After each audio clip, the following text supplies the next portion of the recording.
Hi all Aravind here. So இன்னைக்கு மோட்டிவேஷன் வகுப்பில் என்ன பார்க்க போகிறோம் அப்படின்னு பார்த்தீங்கன்னா, ஸ்டாப் மேக்கிங் எக்ஸ்கியூசஸ் அப்படின்ற ஒரு கான்செப்ட் தான் பேச போகிறோம். ஸோ நம்மள நிறைய பேர் வந்து பார்த்தீங்கன்னா, ஏதாவது ஒரு விஷயத்துக்கு வந்து நம்ம வந்து எக்ஸ்கியூஸ் கொடுத்துக்கிட்டே இருப்போம். அது ஃபார் எக்ஸாம்பிள் வந்து பார்த்தீங்கன்னா, இப்போ ஏதாவது ஒரு இப்போ படிக்கணும் அப்படின்னு ஒரு விஷயம் இருக்குன்னு வச்சுக்கோங்க, நாளைக்கு படிச்சிக்கலாம் அப்படின்னு சொல்லிட்டு தள்ளிப்ப போட்டுக்கிட்டே இருப்போம். அது ஏதாவது எக்ஸசைஸ் பண்ணணும் அப்படின்னு சொல்லிட்டு இன்றைக்கி ஒரு 10 புஷ்அப் எடுக்கணும் அப்படின்னு நினச்சிப்போம். ரொம்ப டயர்டாக இருக்குது, நாளைக்கு பண்ணிக்கலாம் அப்படின்னு சொல்லுவோம்.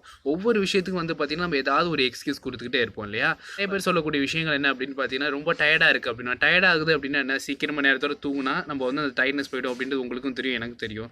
இதுவே நான் குண்டா இருக்கேன், ஒல்லியாக இருக்கேன் அப்படின்னு சொல்லிட்டு நிறைய பேர் கவலைப்பட்டுக்கிட்டே இருப்பாங்க. அந்த குண்டா இருக்கிறதோ சரி, ஒல்லியாக இருக்கிறதோ சரி, அதை எப்படி ரெக்டிஃபை பண்ணலாம் அப்படின்னு பார்த்தீங்கன்னா, எக்ஸசைஸ் மூலியமாகவும் சரி, டயட் சார்ட் ப்ரிப்பேர் பண்ணி அதை ஃபாலோ பண்ணுறது மூலியமாகவும் சரி. ஆனால் அதை பண்ணுறதுக்கு வந்து பார்த்தீங்கன்னா சோம்பேறித்தனமாக இருக்கும். இன்னும் சில பேர் என்ன சொல்லுவாங்க அப்படின்னு பார்த்தீங்கன்னா, டோன்ட் ஹேவ் த டைம், எனக்கு வந்து டைமே இல்லை அப்படின்வாங்க. பட் ஆனால் வந்து பார்த்தீங்கன்னா நாள் ஃபுல்லாக டிவிலையோ நாள் ஃபுல்லாக சோஷியல் மீடியாலையோ வந்து டைம் வேஸ்ட் பண்ணிகிட்டே இருப்பாங்க. இன்னும் சில பேர் வந்து பார்த்தீங்கன்னா, என்கிட்ட பணமே இல்லை, நான் ரொம்ப இதாக இருக்கேன் அப்படின்ற மாதிரி சொல்லுவாங்க. பணம் சம்பாதிக்கிறதுக்கு 1000 வழிகள் இருக்குது. அது எப்படி ஸ்மார்ட்டாக சம்பாதிக்கலாம் அப்படின்றது உங்களுக்கும் தெரியும், எனக்கு தெரியும். பட் ஆனால் அதுக்கான முயற்சி யாரும் பண்ணுறது கிடையாது. அது மட்டும் இல்லாமல் பணம் இல்லை அப்படின்னு சொல்லிட்டு அவங்க தேவையில்லாமல் செலவுகளை நிறைய பண்ணிட்டு இருப்பாங்க. அதை ரெக்டிஃபை பண்ணாங்க அப்படின்னாலே ஓரளவு உங்களுக்கு வந்து பணம் வந்து மிச்சமாகும் அப்படின்னு கூட சொல்லலாம். ஸோ இதை தவிர்த்து வந்து பார்த்தீங்கன்னா, ஒரு விஷயம் இருக்குது, அது ரொம்ப காம்ப்ளிகேட்டடாக இருக்குது அப்படின்னு சொல்லிட்டு போயிட்டே இருப்பாங்க. லைக் ஒரு கவர்மெண்ட் எக்ஸாம் இருக்குன்னு வைங்களேன், அது ரொம்ப கஷ்டம்ப்பா, ஏஎஸ் படிக்கிறது ரொம்ப கஷ்டம்ப்பா அப்படின்னு சொல்லுவாங்க. இன்னும் சில பேர் வந்து நிறைய விஷயங்கள் வந்து அது கஷ்டமான ஒரு விஷயம், அது வந்து டாப்பர்ஸால் தான் பண்ண முடியும், நம்மளால பண்ண முடியாது அப்படின்ற மாதிரி சொல்லுவாங்க. ஜஸ்ட் அதை வந்து ஒரு ட்ரை பண்ணி பார்க்கலாம். அது ரொம்ப என்ன தான் ஒரு காம்ப்ளிகேட்டாக இருந்தாலும் ஜஸ்ட் ஒரு ட்ரை பண்ணி பார்த்துட்டு அதில் ஒரு நம்ம ஒரு முடிஞ்ச அளவு நம்ம ஒரு ட்ரைனஸ் கொடுத்தோம் அப்படின்னு வைங்களேன், கண்டிப்பாக வந்து எவ்வளோ பெரிய காம்ப்ளிகேட்டட் விஷயமா இருந்தாலும் அதை வந்து சால்வ் பண்ண முடியும். ஏன்னா நம்ம எல்லா காம்ப்ளிகேஷன் ப்ராப்ளம் எல்லாமே வந்து பார்த்திங்கன்னா அதை மேக் பண்ணதே ஒரு மனுஷன் தான் இல்லையா? ஸோ அந்த ஒரு விஷயத்த சால்வ் பண்ணுறது கண்டிப்பாக ஒரு மனுஷனால தான் முடியும். ஸோ எவ்வளோ பெரிய விஷயமா இருந்தாலும் சரி, அது ஜஸ்ட் ஒரு ட்ரை பண்ணி பாருங்கள். ஏன்னா ஆரம்பத்தில் எல்லாருமே வந்து ரொம்ப பிகினராக தான் இருப்பாங்க. போக போக நீங்கள் வந்து கன்சிஸ்டண்ட்டாக ஒர்க் பண்ணிங்க அப்படின்னா தான் அதில் வந்து மாஸ்டர்ஸ் ஆக முடியும் இல்லையா? ஸோ எந்த ஒரு விஷயமா இருந்தாலும் அதை ரொம்ப கஷ்டமாக இருக்குது அப்படின்னு சொல்லிட்டு அதை பார்த்து அப்படி மட்டும் விடாமல் அது ஜஸ்ட் ஒரு ட்ரைனஸ் கொடுத்து பாருங்கள். அதுக்கப்புறம் வந்து பார்த்திங்கன்னா, எனக்கு நாலேஜே இல்லை, அதெல்லாம் வந்து பெரிய ஆளுங்க தான் படித்து சொல்லுவாங்க, எனக்கெல்லாம் அந்த அளவு நாலேஜ் கிடையாது அப்படின்னாங்க. நாலேஜ் இல்லைன்னா என்ன, அதை படிங்க, படித்து அந்த விஷயத்தை தெரிஞ்சுக்கோங்க. தெரிஞ்சுக்கிட்டீங்க அப்படின்னாலே நீங்களும் அதில் வந்து எக்ஸ்பர்ட் ஆகலாம் இல்லையா? ஸோ நமக்கு ஒரு ப்ராப்ளம் இருக்குது அப்படின்னா அதை என்ன பண்ணால் அது வந்து சால்வ் ஆகும் அப்படின்றது உங்களுக்கும் தெரியும், எனக்கு தெரியும், அது எல்லாருக்குமே தெரியும். ஆனால் அதை முயற்சி எடுக்கிறது தான் வந்து பார்த்திங்கன்னா ரொம்ப கம்மியான பீப்புளாக இருக்காங்க இல்லையா? ஸோ காரணம் என்ன அப்படின்னு பார்த்தீங்கன்னா, அந்த கம்ஃபர்ட் ஜோன் விட்டு அவங்க வந்து வெளியே போக மாட்டாங்க. ஃபார் எக்ஸாம்பிள் என்னையே எடுத்துக்கோங்களேன், நான் வந்து பார்த்திங்கன்னா இந்த மோட்டிவேஷன் வீடியோ வந்து கிட்டத்தட்ட ஒரு 60 நாள் 70 நாள் தொடர்ந்துலாம் போட்டிருக்கேன். சின்ன ஒரு பிரேக் எடுத்தேன்.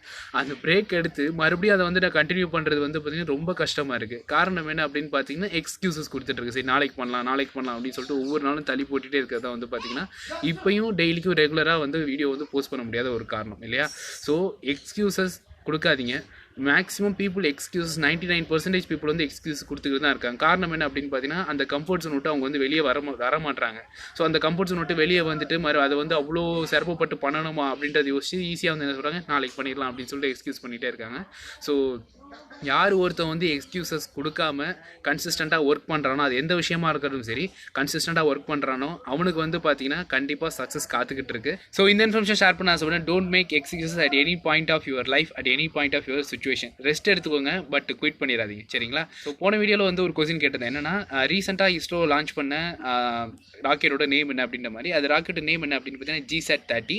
அது வந்து எதுக்காக கொடுத்துருந்தாங்க அப்படின்னு பார்த்தீங்கன்னா, நம்மளோட டெலிகம்யூனிகேஷன்ஸ்லாம் என்ஹான்ஸ் பண்ணுறதுக்காக அது வந்து கொடுத்துருந்தாங்க. அது இல்லாமல் அது லான்ச் பண்ண டேட் எப்போ அப்படின்னு பார்த்தீங்கன்னா January 17, 2020 இல்லையா? ஃபர்தர் இன்ஃபர்மேஷன் வந்து கமெண்ட் செக்ஷனில் போட்டிருக்கேன், அதை பார்த்துக்கோங்க.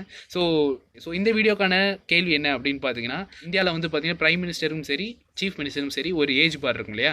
ஸோ இந்த ஏஜ் மேலே உள்ளவங்க தான் வந்து பிரைம் மினிஸ்டர் ஆகணும், இந்த ஏஜ் மேலே உள்ளவங்க தான் சீஃப் மினிஸ்டர் ஆகணும் அப்படின்னு சொல்லிட்டு. ஸோ அது என்ன ஏஜ் குவாலிஃபிகேஷன் அப்படின்றது தான் இந்த வீடியோக்கான கொஸ்டின். ஸோ ஆன்சர் தெரிஞ்சவங்க கமெண்ட் செக்ஷன் லீவ் பண்ணுங்கள்.